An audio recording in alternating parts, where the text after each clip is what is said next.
In this session, we will be discussing the ELCC standards, which are the national standards for school administrators. There are two sets of standards, the principal standards and the superintendent standards. They're very similar to each other. One discusses campus level leadership and one discusses district level leadership. We will most specifically be discussing principal leadership.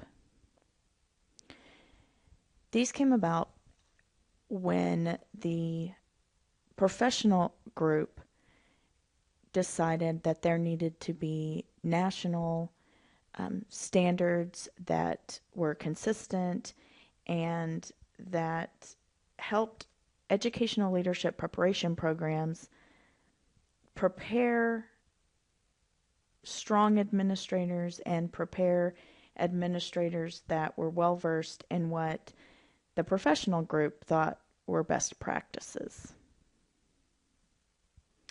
In the first standard, we're really looking at creating a vision. This one is all about vision, and if we don't know where we're going or why we're going there, sometimes we don't get there. So by setting a vision, we get faculty, staff, family, and all the community members really together to talk and discuss and collaborate to make decisions that will best meet the vision. But much like everything changes in education, the vision must change and grow along with the needs of the campus.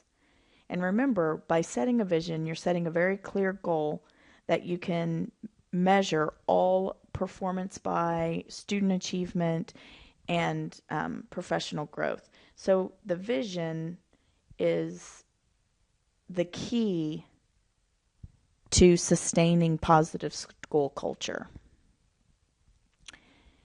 In Standard 2, we are talking about student success through leadership and really looking at the culture and instructional program.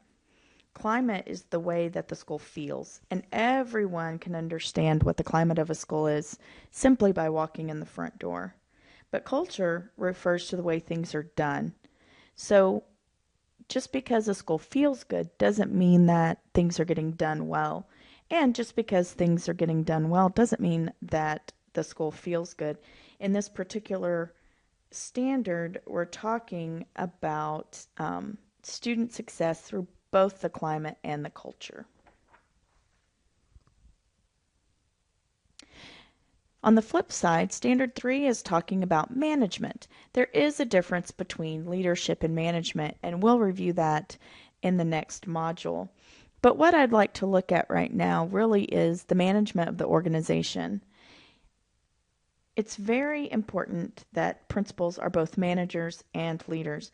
It takes a lot of time to manage a campus. You're looking at human resources, facilities, funding, technology, equipment management. All of those things are very important. You can't be just an instructional leader, and you can't be just a manager in order to be successful in a district. In Standard 4, we're talking about collaboration. We're talking about collaborating with community members, parents. Remember, schools cannot operate in isolation, and you need to have the community on your side. Whether or not the community members are also parents, they also have an important tie to the schools, and you need to include everyone in that. It's a together we can kind of spirit, and you have to remember that when you're working with a large group of people, families, community members, there will be conflict, there will be a need to facilitate growth and mobilization, and all of those things are the job of the principal. Which brings us to a very important key point. In Standard 5, we talk about ethical leadership, integrity, fairness, and ethical leadership.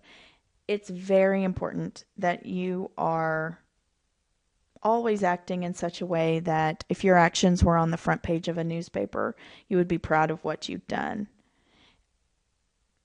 Most of us assume that this standard is followed through and that other administrators believe in being ethical, but you would be surprised at some of the decisions people make when they're in a high pressure position. So while we think that this should be assumed, please know that it isn't always, and that you, by your actions and your words, must always exemplify ethical leadership. Now we come to Standard 6, which really talks about the greater context. We're looking at political, social, economic, legal, and cultural. This is a big standard, and you must always look at the greater context. What you do does not just affect your campus. And finally, we're to the internship. Now, this is the one that gets on all of our nerves because who has time to do an internship?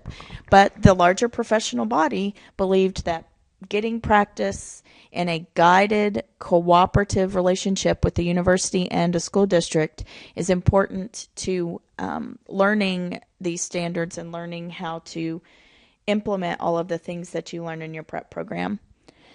That is a brief overview of the ELCC standards. Now you will have the opportunity to work within groups and look at these standards and how they impact curriculum design and management.